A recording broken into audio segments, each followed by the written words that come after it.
This is Arthur Miller, hydrologist, East Tennessee Water Survey, contract number, I don't remember the number. This is hole number 4. I need you to understand what I'm looking at before I try to describe it. Because if I describe it first, you'll think I've gone simple. You'll think the heat got me, or the depth readings, or the loneliness of working a ridge by yourself for 11 days. You'll think all of those things. And I need you to not think those things. So I'm going to tell you first. I'm fine. I was fine. My hands are steady. The gauge is reading what it's reading. The camera is 214 feet down. And I am looking at my living room. My living room. The one in Knoxville. The green couch with a bad spring on the left cushion. The lamp my mother gave me when I got the apartment. The stack of survey manuals on the coffee table. All of it. Upside down. The couch is on the ceiling. The lamp is on the ceiling, shade pointing up into the dark. The books are fanned out above them, pages spread, like they fell upward and never came back down. I want to tell you how I got here, to hole number 4, to this ridge. I want to take it slow, because I think slow is the only way it makes any sense at all. Come and sit with me a while. Close your eyes if you want to. I'll be right here. The call came in mid-July, which is the worst time to be called anywhere in East Tennessee. The heat that month was a living thing. It had weight to it. You'd walk outside and feel it settle across your shoulders like a wet coat that somebody left in a car. The kind of heat that turns the asphalt soft and makes the tree frogs go quiet by noon. I drove up from Knoxville on a Tuesday. Route 25 west, then a series of state roads that got smaller the further I went. Like the land was slowly swallowing the pavement. By the time I hit the last county road, the trees on either side were touching overhead, making a tunnel out of summer. Oak and poplar mostly, some persimmon. The light came through in long green columns, and the dust from the road came up behind me in a slow white plume that hung in the air long after I'd passed. The ridge was called Combs Ridge, named for a family that had settled it back when the territory was still new and the limestone was still a mystery under their feet. They were gone now, the Combs family. Most everybody on that ridge was newish, retired folks. A few young families who'd wanted land and quiet and had gotten both, perhaps more of one than they'd bargained for. The wells had gone dry in a specific pattern. That was the thing that caught my attention in the initial report. Not all at once, and not randomly. They'd gone dry from east to west, one after another, like dominoes falling in slow motion over the course of about 8 weeks. Somebody's well would stop giving water on a Monday. A neighbor to their west would lose theirs by the following Sunday, and so on and so on, moving westward across the ridge like a slow wave, or like something underground was moving in that direction, consuming as it went. I don't use that word lightly, consuming. But that's what the pattern suggested, if you let yourself look at it plainly.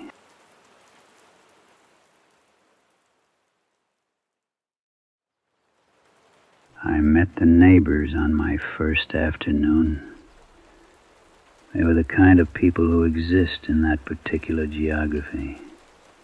Careful, private, not unfriendly, but slow to offer anything beyond what was asked.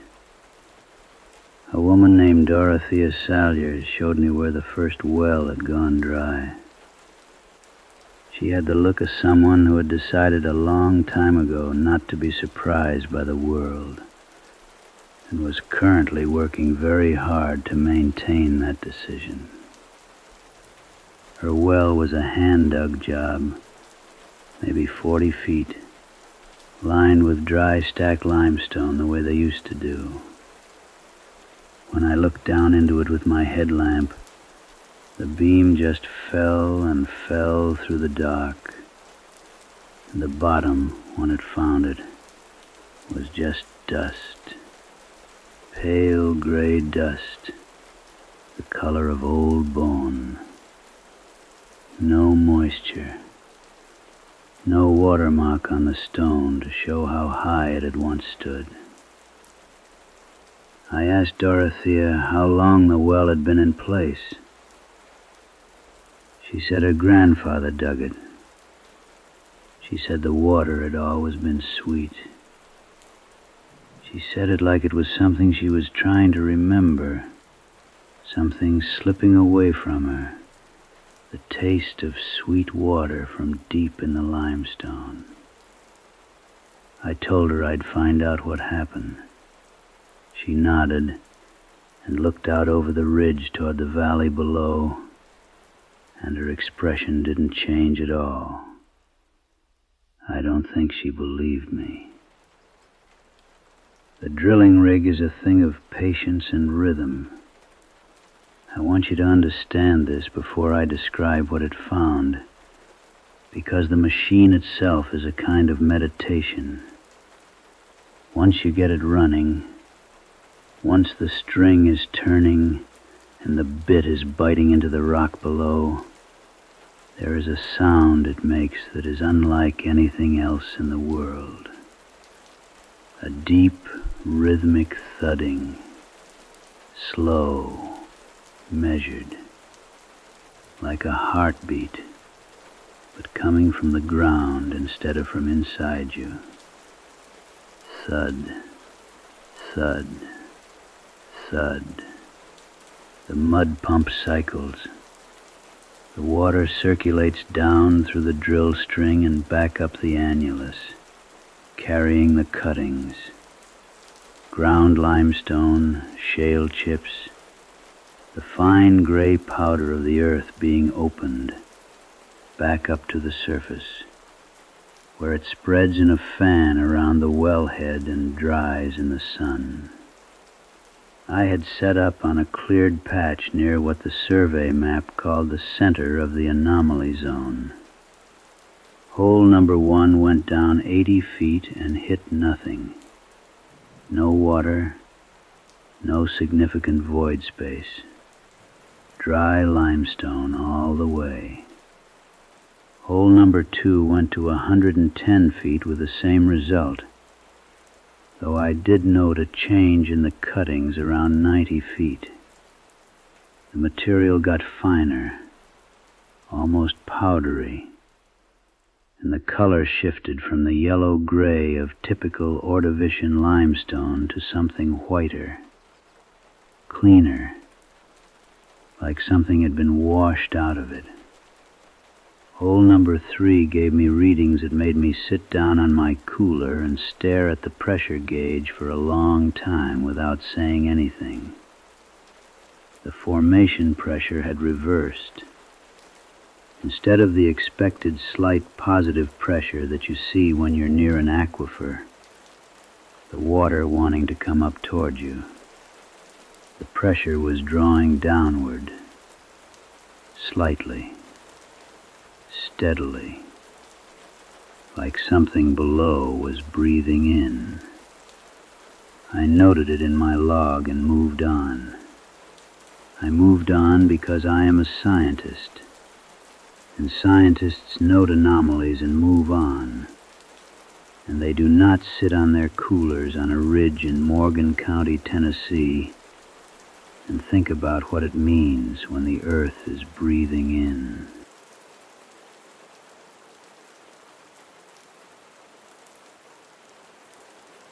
Hole number 4 went in on a Thursday, late morning, when the heat was at its highest and the cicadas and the oaks around the clearing were making their one long, continuous sound that you stop hearing after a while and only notice again when it stops.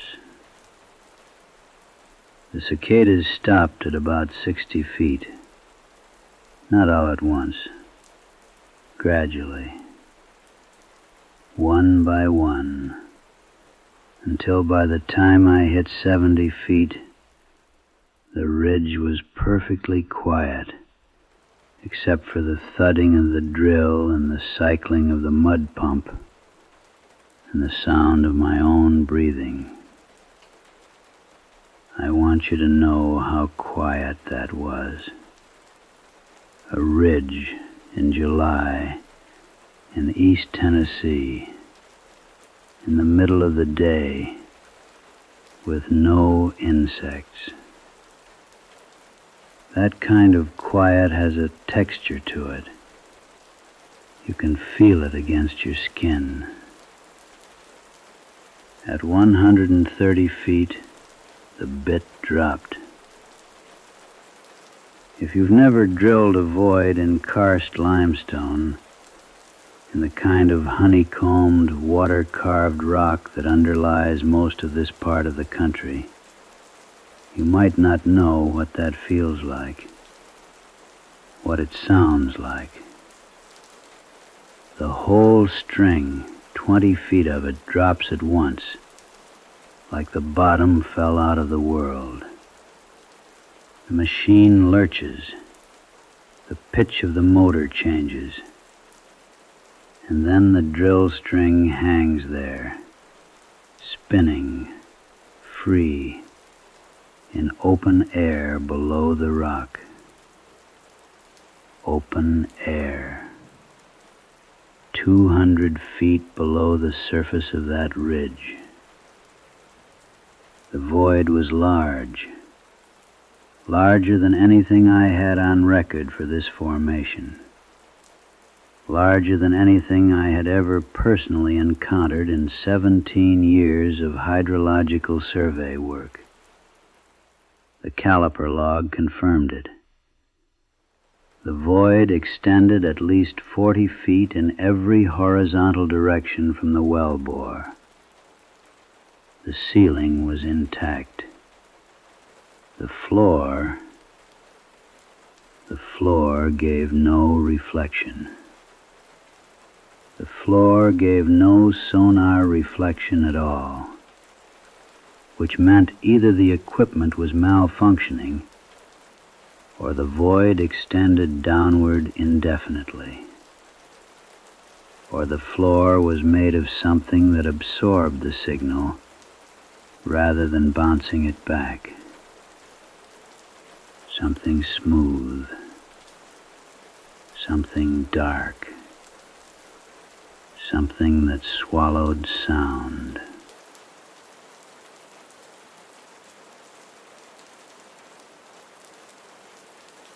I lowered the thermal camera on a Sunday morning, when the air was still and the dew was still on the equipment, and the valley below the ridge was full of low ground fog that looked from up high like a white lake between the mountains.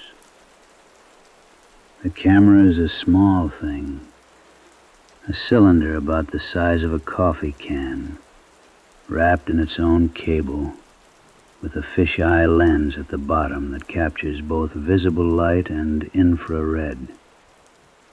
I use it for checking void dimensions, for finding water tables, for confirming what the other instruments suggest. It is a practical tool.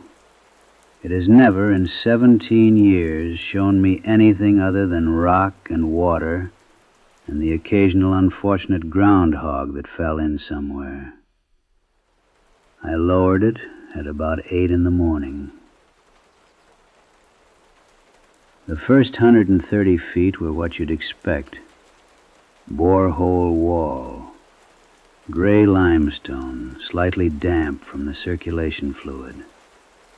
The fiber optic light on the camera illuminated concentric rings of rock moving upward on the monitor as the camera descended. Then the rock ended, and the void began. The camera swung slightly as it passed through the ceiling of the cavern. Just a little pendulum motion on the cable. The light swept across the space, and for just a moment in that sweeping arc, I thought the camera had inverted its orientation somehow. Because I was looking at a room, I was looking at furniture. I stopped the winch. I let the camera stabilize. I waited. The monitor showed static at the edges, which happens sometimes with the wireless transmitter at depth. But the center of the image was clear. It was clear. There is a particularity to the way objects look in thermal imaging that makes them unmistakable. The heat gradient is too specific to be confused with rock. Fabric holds heat differently than stone. Wood holds heat differently than limestone. And the objects I was looking at, the couch, the lamp, the coffee table, the stack of survey manuals, they were all holding heat in the exact specific way that furniture holds heat. My furniture. My specific furniture. From my apartment in Knoxville, 47 miles to the west-southwest and 214 feet above this point. Upside down on the ceiling of a cavern that should not have existed. I checked the orientation indicator on the camera feed. It confirmed. The camera was pointing down. What I was seeing was below me. The floor of the cavern, the real floor, the one I hadn't been able to get a sonar return from, was below all of it, below the furniture, and it was dark on the thermal. Not just cool dark, not the mild blue-purple of cool limestone. It was pure black on the thermal feed, which meant it was at ambient temperature. Whatever the floor was made of, it was in perfect equilibrium with the air around it. Or it had no temperature at all.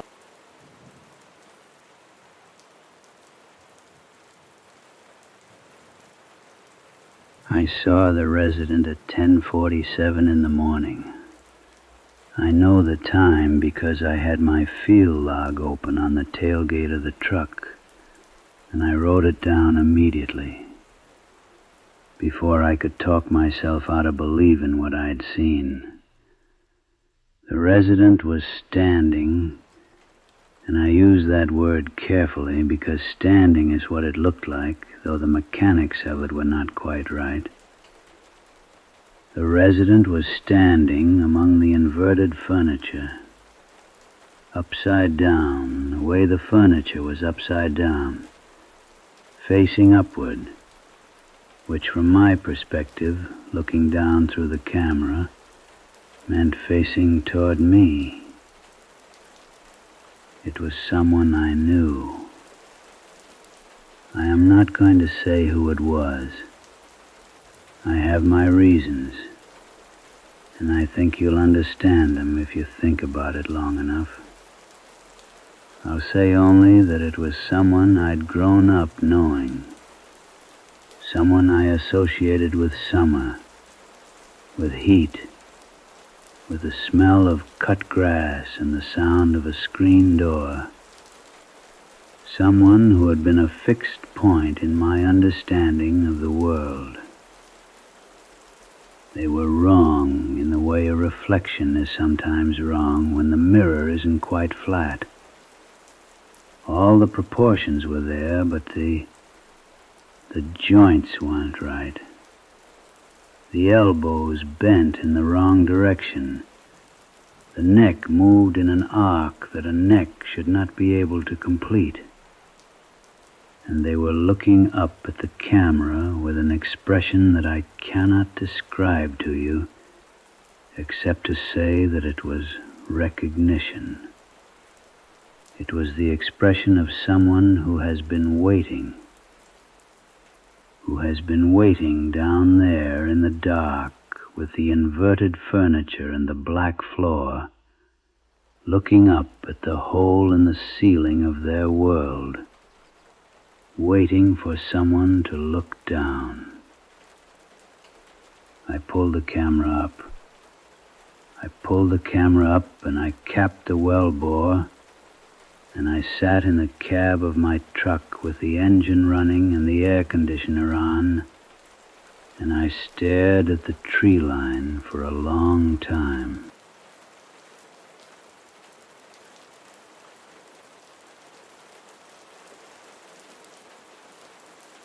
The pressure equalized over the next hour. This is the part I understand the least in the technical sense. In a closed karst system, pressure equalization is a normal event. You drill a hole into a pressurized void. The pressure seeks equilibrium, and air moves through the borehole. It happens. What does not normally happen is that the air is cold. Not cool. Cold. The kind of cold that comes out of a meat locker or out of a cave system that descends for a very long time into the absolute stillness of the deep earth. 42 degrees by my handheld thermometer, coming up out of a well bore on a July morning when the ambient temperature was 91 degrees. It came up slowly at first, just a slight chill around the wellhead cap, then more pronounced. I could see it actually. The cold air meeting the hot summer air and making a faint shimmer at the wellhead. A kind of ground-level mirage. And there was a sound with it. Not a loud sound, quiet. The quietest sound I've ever heard, which is a strange thing to say about a sound, but I mean it in the sense that it was the sound of something very far away, carried upward by the column of cold air. The way sound travels at night across still water. It was the sound of machinery, rhythmic, slow, thud, thud, thud, the sound of a drill string turning in limestone. I drove back to Knoxville that evening. I drove straight through, didn't stop, didn't eat. Got to my apartment around 10 o'clock at night. The city was still warm, still bright at its edges, and my apartment was what it had always been. The green couch with the bad spring, the lamp from my mother, the survey manuals on the coffee table, all of it right side up, all of it exactly where I'd left it. I sat on the couch and I put my hand on the bad spring, and I felt the familiar give of it beneath the cushion. And I told myself that I was a scientist, and that I had been working alone in the heat for 11 days, and that the mind does things under those conditions. I told myself all of that. And then I heard it from the attic above me. The sound, rhythmic, slow, getting slightly louder with each repetition, the way a sound gets louder when the source of it is moving toward you. Thud, thud, thud. The sound of a drill bit working through something dense, working through something that was between there and here, getting closer, getting closer. This has been Arthur Miller. Field Log, Case File 091. If anyone finds this recording, don't look down the hole.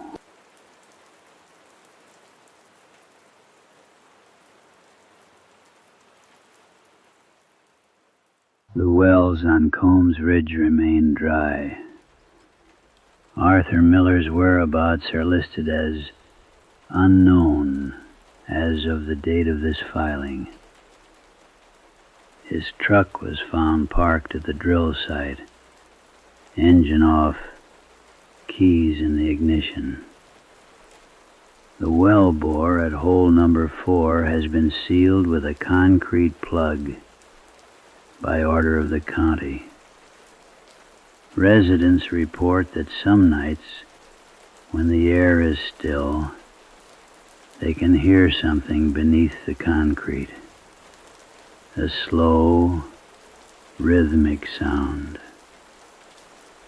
Sleep well.